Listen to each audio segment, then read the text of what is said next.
Hello everybody, Weeb Rabbit here, and welcome to the channel. For anyone who knows about this channel, I actually want to do something a bit different, something I haven't done on the channel before, but before we do that, I do want to discuss it a bit. I want to give some background. Now, you guys might notice that though the name is Weeb Rabbit, I have been very lacking when it comes to the weeb part of the title. Sure, you know, there's some LPs I do that are kind of anime influenced, and I have name dropped some anime here and there, discussed some things that I've watched, you know, that sort of thing. But my original plan is that my channel was supposed to be a spot where anime and gaming comes together, where I talk about anime, suggest it, tell people what series to watch, whether they're hidden gems or famous TV shows, and where I also introduce people to all sorts of games, sometimes with an anime aesthetic, you know? And like I said, so far I have been worried about how to address that anime part. I've been overthinking it. So having just watched this new anime movie, I decided, screw it, I really liked it, I'm gonna talk about it on the channel, I'm just gonna put it out, and hopefully that helps me dive in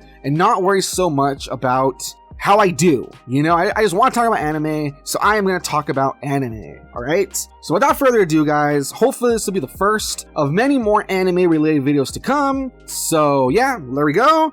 Today I'll be talking about Demon Slayer Infinity Train, also known as Demon Slayer the movie Mugen Train. So without further ado, let's talk some anime.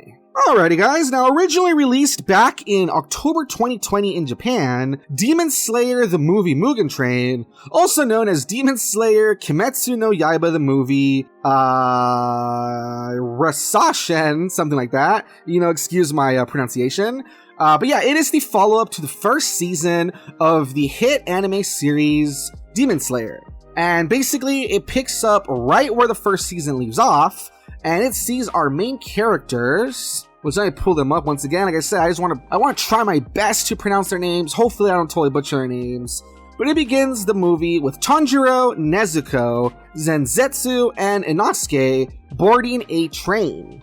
And basically the reason they're boarding the train is because they got this assignment telling them that there is this guy named the Flame Hashira, and his name is Kyojuro Rengoku, and basically he's like this really strong upper member of the Demon Slayer Corps, and they tell him, hey, he needs some assistance on this train. There's these demons that keep killing many Demon Slayers. He needs backup, so go help him out. And so basically the movie begins where all our characters board the train. For, you know, many of them, it's the first time they're seeing any technology. Inosuke, for instance, is totally freaking out. He's never seen anything like it before. So he's freaking out, you know, a lot of funny stuff. And as they're going through the train, they, you know, are taking everything in. They're wondering who the demon could be, you know, etc. Tanjiro, who, as anyone who has watched the series, they know that he can, like, sense demons. He can smell them. He doesn't really notice anything, so he's wondering what the problem might be. And, you know, so whatever, everything seems fine so far.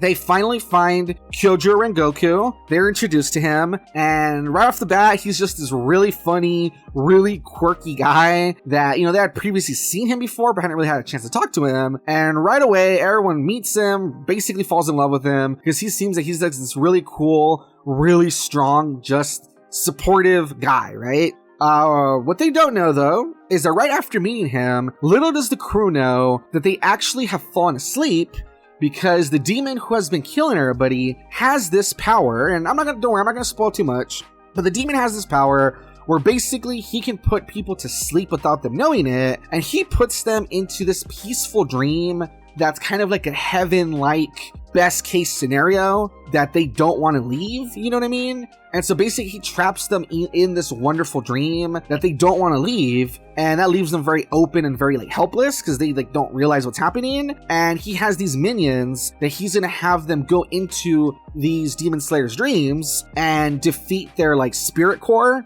and when they kill the spirit core, the Demon Slayer themselves die. So like I said, I don't want to get too much into the story, I don't want to spoil it, that's as far as I'll really go with the premise, but trust me, the story is really interesting. It definitely takes some really emotional turns here and there. They really do a good job with these like peaceful dreams that everyone's having, especially when it comes to Rengoku and Tanjiro, because there are two guys, Inosuke and Zenitsu. Theirs are more comic relief, they're more funny, like they are funny to witness, but they're more lighthearted. But when you see these perfect dreams of Tanjiro and Rengoku, that's where kind of like the waterworks start coming, or you start feeling like, the feels, because seeing this perfect scenario that they wish they could be a part of, but that obviously they can't stay in, is like really, like I said, it kind of gets to you. It's really emotional. And yeah, so the whole movie is basically about them in this dream, trying to find a way to get out of it and find a way to defeat this demon that has been doing this to people this whole time, and how to defeat him.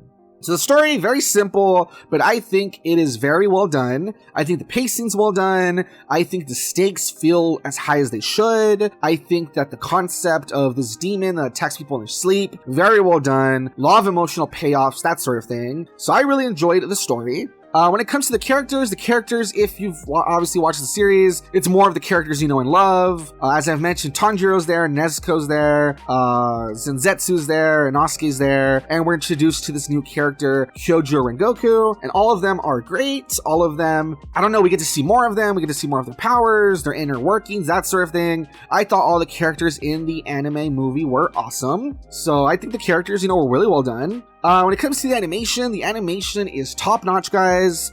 Just like the first season, a lot of people saw the first season, they thought it was wonderful, and I admit, I agree. I think that this studio has done such a great job really using its budget to like really stretch it out and make things look as beautiful as possible. Like there's these scenes near the beginning where there's these characters just walking through this cemetery, and it's full of trees and stuff in the background.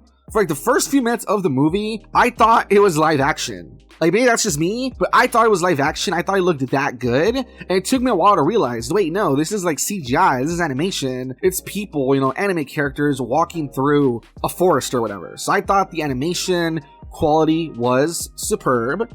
Music was great. They have a lot of new music. They have a lot of recurring themes that you might have heard before if you watch the anime. So once again, I thought music was great. I thought it was really nice seeing some of these pieces come back, that sort of thing. Love that. And when it comes to fight scenes were awesome. Though the movie does start off a little bit slower, like I said, it's a lot about them being stuck in their dreams, that sort of thing. We don't see too much fighting until later on. Trust me, once the fighting is underway, it just keeps coming and it keeps coming and it keeps coming. Where sometimes you think, okay, the movie's got to be over now, right? And there's like another fight, and there's another fight, and it just keeps escalating. And overall, the fights I just thought were really well done. Really creative, a lot of really cool sword play, that sort of thing, a lot of really cool use of powers. I loved it.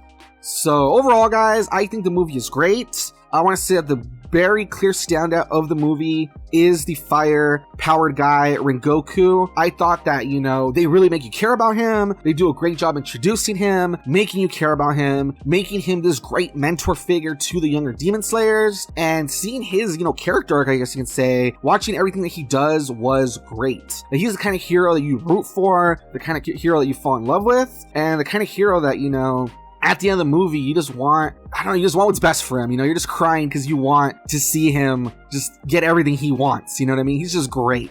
So overall, I love the movie. I thought it was great. I think it's the kind of movie that if you love the first season of the show, I think you'll love it. The only downside I would say is that it is a bit of a hard sell for anyone who hasn't watched the first season. I think if you're trying to just dive into this without prior knowledge, it would be very hard to try to, understand what's happening. So I do feel like you do need prior knowledge of the first season, or at least the manga, to know what's happening here. But if you're already a fan of the series, I think you will love it. I think it's great, and I think it is a good connection to what should be the second season coming out soon. So there you have it, guys. I think the movie's great. I would give the movie 2 thumbs up for sure. Really loved it, really enjoyed it. And like I said, I think if you're a fan, I think you will really love this film and basically everything about it. All right. So there you have it, guys. That is my first anime movie review. Hope you guys liked it. Hopefully I went over some key points that really help you guys understand, different parts of the movie, what was good, what wasn't, that sort of thing. This one was a very positive movie, but in the future, if there's more things that are negative, I'll try to, spend some time talking about those. But until next time, this has been Weeb Rabbit. Keep watching anime. I'll see you guys